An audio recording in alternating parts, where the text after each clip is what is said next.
is if we can have a volunteer who either themselves or know of somebody who has some form of illness, migraines, aches and pains, disease or anything, or any other of those what we call symptoms in the body that they'd like some insight into. Our brain is the most sophisticated diagnostic equipment ever to be invented. And I'll be able to demonstrate using whole brain intelligence how we're able to access information on that. Yeah, that's Kristen here. Hi, how are you? Diagnosed with MS 8 years ago. Yep. And I did get myself to a point where I was symptom-free. Great. Well done. And in the last 2 months, I've had fairly significant sensations into my fingers again, and numbness running up my arm, outside of my arm to the top of my shoulder. Thank you, and I really appreciate that you're volunteering for this. All right, so just to give everyone a bit of a narrative, because I'm quite, used to using a whole brain intelligence, it's my default operating system now. My intentions to tap into Chris already start bringing information in. So already it's like there's insights coming in about where the root cause is. So if you just give me a sec just to get a nice fix, it's kind of like getting a radar fix on a target. Just bear with me 2 seconds. The biggest thing that shows up, and this is quite common with these kinds of illnesses, is and it all stems back to belief systems. It's like this belief system of I was never good enough to please my mother. Because self-hate at a very childhood level starts, it's this resentment within of ourselves that starts manifesting this pain in our body. And this is a very, very big cause of these illnesses. So when you look at it deeply, let me go a little bit more deeply with you here. It's like as you were growing up, you felt there's nothing you could do that would make your mother happy and proud. And that's what, and because these beliefs are so subconscious, we don't get to see that it's actually not true at all, that it was the actually opposite. It was your mother was feeling that she was useless with you. She didn't know how to handle you. She wasn't able, in her mind, to, it's like, depart from how she was raised. And so you take on this feeling, you take on these energies, and you start deciding, that's who I am. And that creates this self-doubt in this body, this constant, why aren't I good enough? And that is very, very harmful to the body. Does that make sense? Yes, it does, yes. So, and sorry. A very close reflection of, I think, what I have sorted through myself in the last 2 years, and a very good summation of probably my experience with my mother, actually. Beautiful. Well, let's have a quick look. Let's see what the solution presents itself as, because it's important to identify what that root cause is. But now let's look at where the solution is. So let me just have a look. Now this is where things get a little bit precious for all of us, in that there's a link between you and your mother, a belief system that says I've got to stick. It's like I've got to stick by her. I've got to stick by that energy, that belief system, to help her feel okay about herself. And it's that sense. And it doesn't matter, it's interesting, it doesn't even matter whether the person's alive or not. It's often just this ongoing belief system that says, I've got to see that out, I've got to stick by them to have them feel reassured. So what the solution is for you, it's like this almost energetic, this belief system where you're cutting off. It's like, no, it's her growth, her evolution to see herself in a positive light. Me walking by her, standing by her, being there to pep her up in times of need, just perpetuates her self-doubt. You're not doing her any favours. You've got to be able to step aside, create the space for her to see herself mirror back what's really there. And it's up to you to go, okay, it's time for me to look at my life without that filter on, without how do I please my mother filter. Because that's in the back in your subconscious belief is what's going on, is how do I make her proud, how do I stand by her, how do I show my support, how do I show that love. Yep. Does that make sense? Yes, it does. Yep. Okay. Thank you for volunteering. It's great, Chris. Much for those insights and thoughts, Daniel. My pleasure. So there's as you can see, we can tap into whole brain intelligence to look at root cause. What is the thoughts behind the causation of illness? And it can be any illness at all. We can pinpoint the root cause, and we can look at what the solution is. And if we were working with Chris, we'd go a little bit deeper and would help him resolve some of these subconscious beliefs so he can be very clear about who he is independent of that situation. Stephen here. Stephen, hi, how are you? Good, mate. I'd like to participate. Fantastic. Well, Stephen, all I need from you is just to let me know, is there a particular symptom or a label of this symptom that you've got that you'd like this to be focused on? I've got a couple of bit of tendinitis in my shoulder and elbow. Sure. Okay, cool. So it just takes a minute and I'm redirect. It's kind of like tuning the dial from my radio station into Stephen's radio station. So if you just bear with me and I'll get a nice little connection with Stephen on that. Stephen, the first thing that shows up with what you're doing is it's your body's way of saying you need to slow down. It's like there's this innate kind of almost, for lack of a better word, aggression within you to keep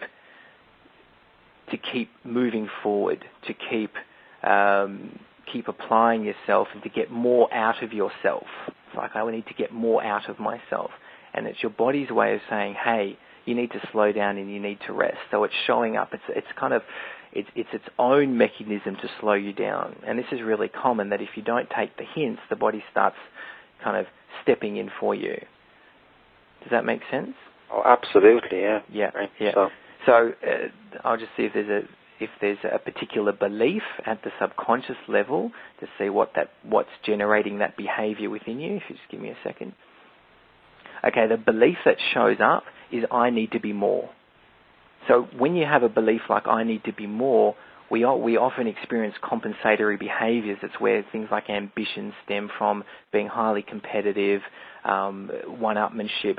Those behaviours or those states of being actually stem from that initial belief, I need to be more. And that belief, I can have a look at, if that, let me see if that's relevant. Yeah, it seems like, those kind of beliefs very much stem from when you're in your family and you need to compete to get attention. And if you find yourself and you've got brothers or sisters or a brother there and he seems to be the golden child or getting certain attention, then as a child we start developing a belief, okay, I need to be more. And then and because we don't check in on our subconscious beliefs because they are subconscious, that belief actually dictates the course for the rest of our life. We end up choosing partners because of it. We end up choosing careers because of it, and it ends up having a very strong impact on our body. So it's a really good example. You get to see that the body's trying to say, hey, that's not true. That's actually not the case. You don't need to be more. You're everything you need to be. It's just a false belief. And any false beliefs will show up as a pain or suffering or stagnation in the body as a corrective mechanism. Does that make sense? Oh, absolutely, Christian. Yeah, it seems very spot on. Great. Beautiful. Thank you, Steve. So I hope that was helpful for you, and yeah. And happy to take another volunteer if anyone's open. Yeah, hi, it's Kim. I'd like to volunteer. Kim, how are you? Hi, good. How are you? Good. Is there a symptom or a label to a symptom that you'd like to focus on for this demonstration? Yes, please. I get really bad migraines. Oh, migraines. Yes, we do a lot of work with migraines. All right, let me have a look for you. All right. Yours is actually very similar to Steve. It's and this is a very common cause of migraines. It's it's like this inner turmoil of not being enough. It's if you can imagine it, it's very much migraine sufferers have a very much have a what's the word?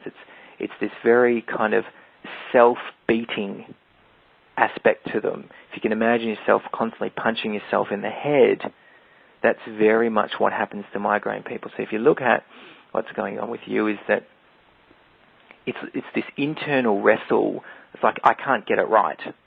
Whatever I'm doing, it's like there's so many ways. It's like you look around you and you see, as an example, it's kind of like you see how people are behaving, what people are wearing, how people are acting, what they're pursuing, what interests are popular at the moment. You look around you and you see all these things that are going on, and you're like, I can't keep up. How do I be what I need to be so that I'm keeping up? And it's when, it's like a wrestle inside your head, and that's what's creating the migraines. Does that make sense? Yeah, it does actually. Yeah, that's a very common cause for migraines. It's this, you're just wrestling with yourself. I'm not enough. I'm not enough. I'm not enough. And the fundamental essence of who and what you are is, I am everything. I'm everything I need to be. So your body, if you understand, if everyone's listening, your body is trying to correct itself back to that immaculate belief, I'm everything. So anything that is incongruent with I'm everything ends up being pain and suffering in some kind. Because the process of our evolution as human beings is to restore that belief, I am everything. So our process is to keep removing limiting beliefs until we get back to that space. And until you're directly connected with that part of you, the body is a beautiful mechanism to say, hey, you're not seeing yourself as everything that you are. This is not who you are, therefore I'm going to flag this to you. And if you listen, this is what we call the lesson of the feather, the brick and the Mack truck. If you listen, then I don't need to bring on the pain even more. If you ignore it, then I'm going to amp up the pain. If you keep ignoring it, well, hey, look out, there's a Mack truck coming for you. And often that means ending up in bed in a hospital where you get to contemplate your life a little bit further. And it's very difficult because most of these things are subconscious, and we weren't taught in primary school how to look at these, how to look and perceive this subtle level of thoughts and subconscious beliefs. So I'll have a look at how you might deal with that. Give me 2 secs. The first thing that shows up is you've got to stop comparing yourself to other people. That's a really big thing for you. Is stop comparing yourself to where everyone's at, what they've achieved, what they haven't achieved, and where people are going in life. You need to put the blinkers on. Like if you could spend 3 weeks with blinkers on, not looking at a newspaper, not picking up a magazine, not reading someone's Facebook pages, just completely not taking people's dumpy phone calls and letting you know where they're at in life and all that jazz. If you can put blinkers on, it's like a diet from comparison. That would be a really great start. Okay, thank you very much. Does that help? Yeah, very helpful. Yeah. Thank you. My pleasure. Thanks for being courageous to be a volunteer. Thank you. Healy from Bagara. I knew, Mandy, you were going to volunteer. Thank you. Here I am. You legend, you. That's great. I have a huge tumour on my liver. It's the size of a rock melon. Whereabouts is it, Mandy? It's inside my liver. Inside your liver. Okay. Yeah. Okay. Give me 2 secs. Okay. There's a couple of things that show up simultaneous, Mandy. The two things are, one is, it's like, how do I word this? I'm being a bad partner to Craig. That's the first one that's showing up. The second one is showing I've stuffed up my life. Okay. Makes sense. Yeah. So let me look a bit deeper for you.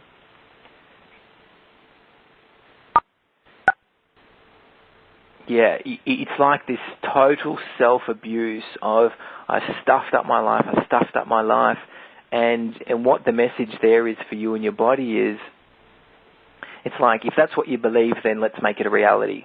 I'll show you stuffed up life. And it's the key point for you is, let's have a look. So count your blessings. It's like all this time you've been thinking you've stuffed up your life, and now you're being whacked with something that is of severe magnitude, and it's saying, all right, now let's count how many blessings you really have in your life. So it's a bit of a severe lesson, but it's kind of like, now do I have your attention? Yeah, you've got my attention, that's for sure. That's right. So let me see what the resolution is. You really need to practice gratitude.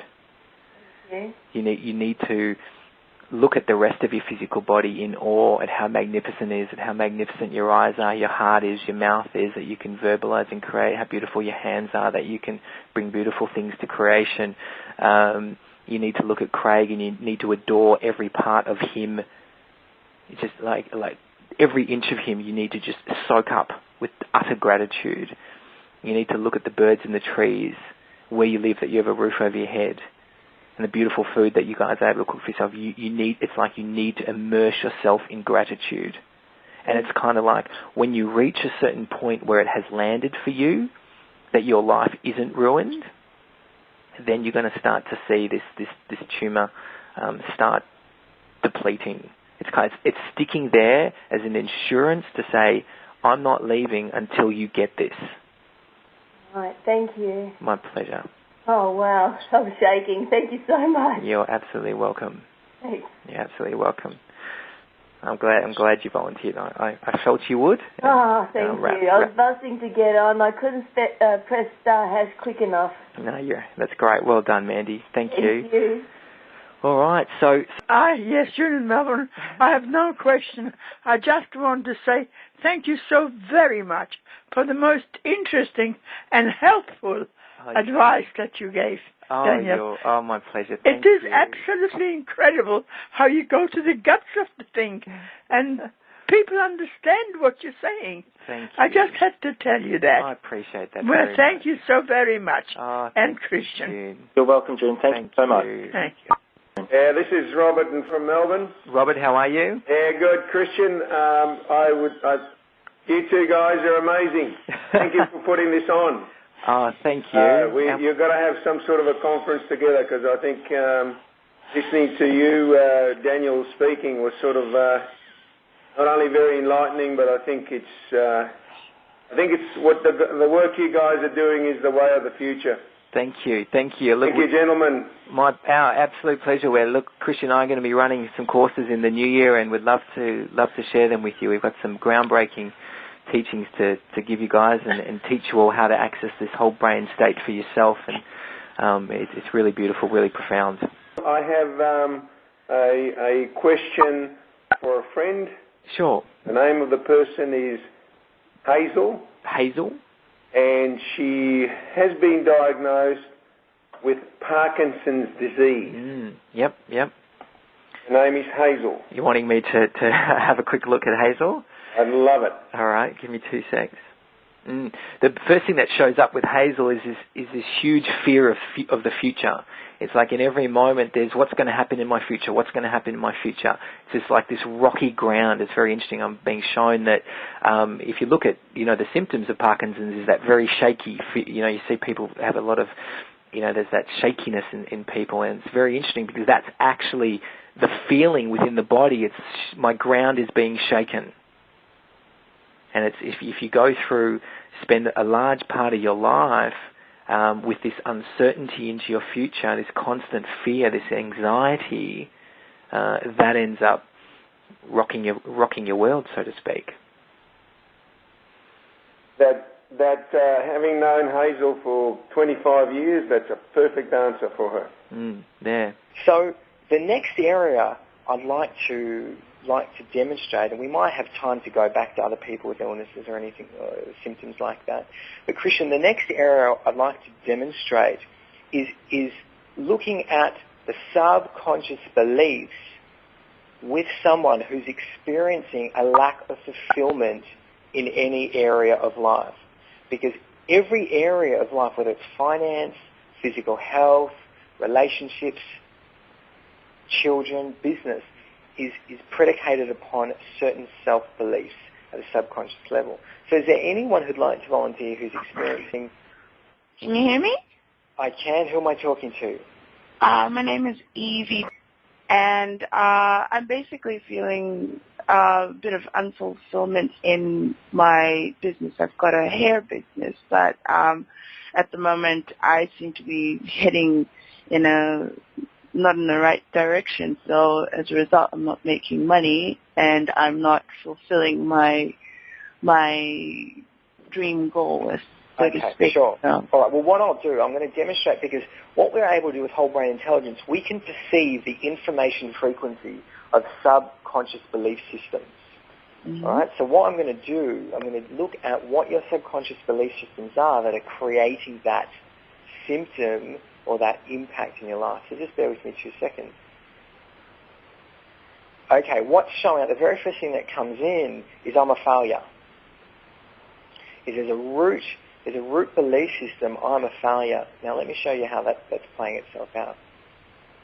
What it does, and this might be familiar to you, is your belief systems, you get excited, you get enthusiastic about new ideas, about making a difference, about, being successful.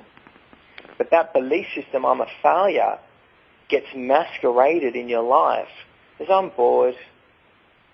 I think I've had enough. Yeah. Does that sound familiar? Yeah. I think I've had enough now. Maybe it's not for me after all. Maybe I'll look at doing something else. So that there is this perfect example of the thermostat. Because of our belief systems, they create this thermostat in our experience of life that when we're about to reach or break through the extent of our belief systems, that ceiling, they come in and go, no, you're not a success, you're a failure. Now, in alignment with you being a failure, we're going to have to kind of put an end to this little activity of yours, and so because we don't want you to think that you're anything other than a failure, because your belief systems are there, they like to be right. That's what they're there for. It's a belief, so it's about validating itself. So that's what happens. So that's at the heart there. So let me have a look on what we would need to do there to help shift that. Okay, there's a couple of layers of beliefs that are there, because finding fulfillment in a career, we generally need to get back to seeing yourself as worthy of fruitful and worthwhile activities. That's the biggest thing. So what we would do if we were helping you through that, or if you were helping yourself through that, is firstly looking at, well, let's see myself as bigger. Let's see myself as bigger than this failure person I've been looking at.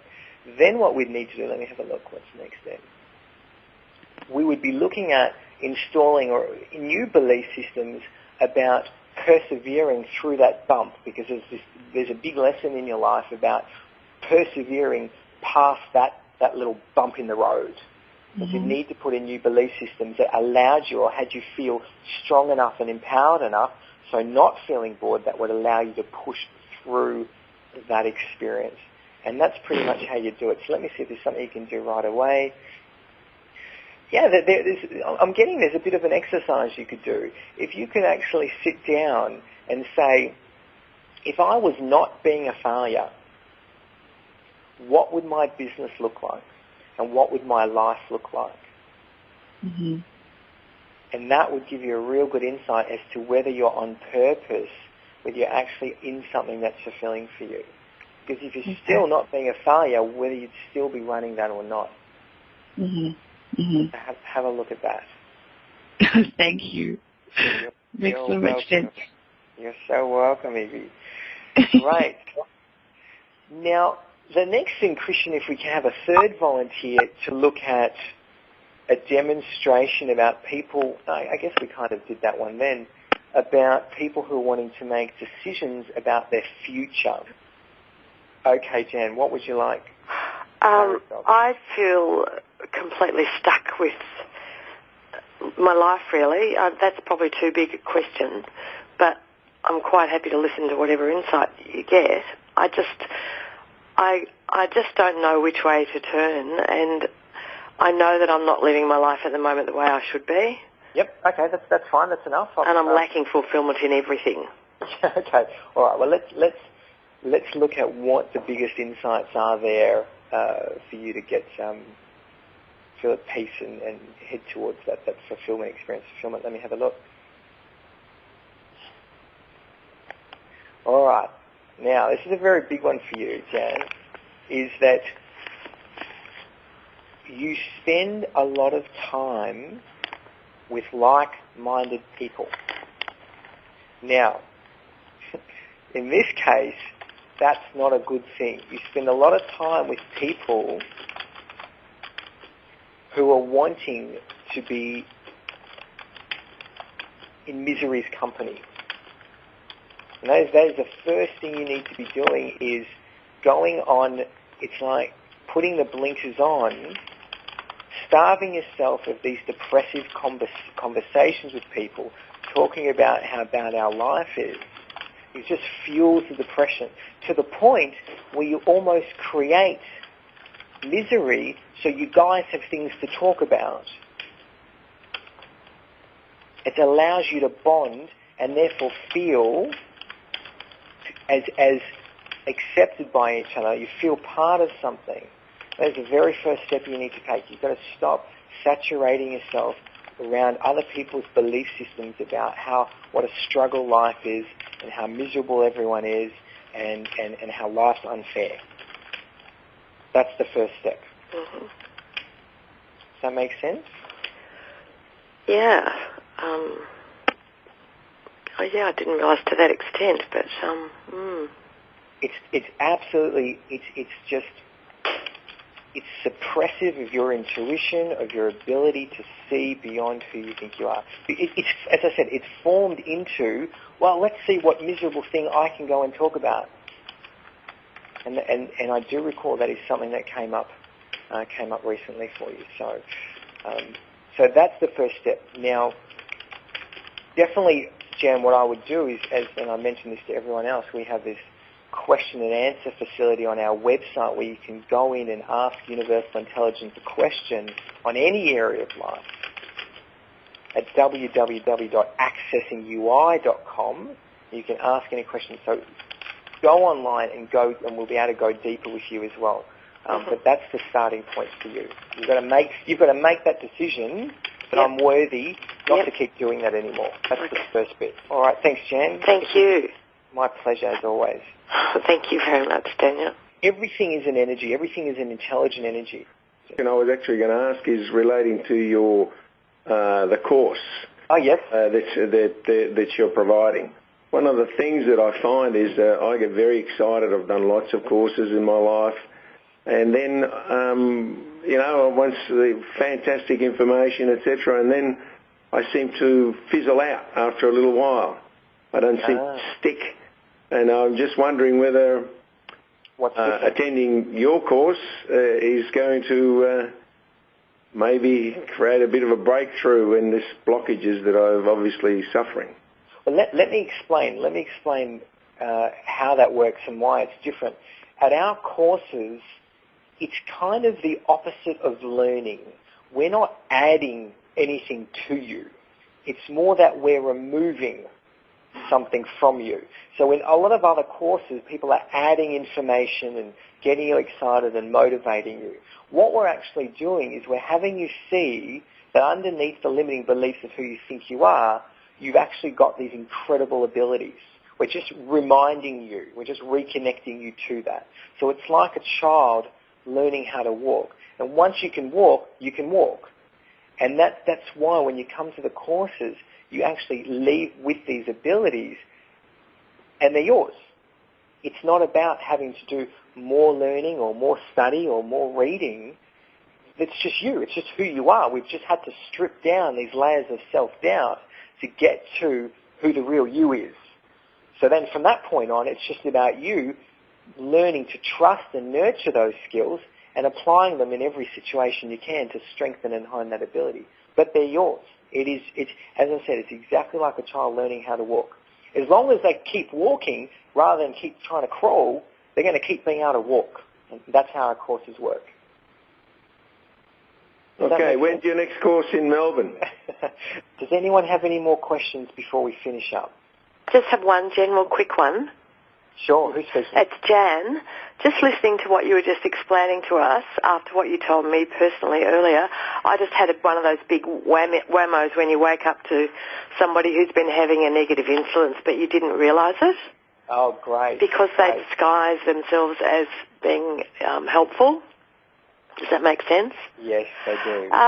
Is that very, very common, or is it that some of us are more susceptible to that because we have a lack of self-belief in the beginning and those kind of knowledgeable people get into us more?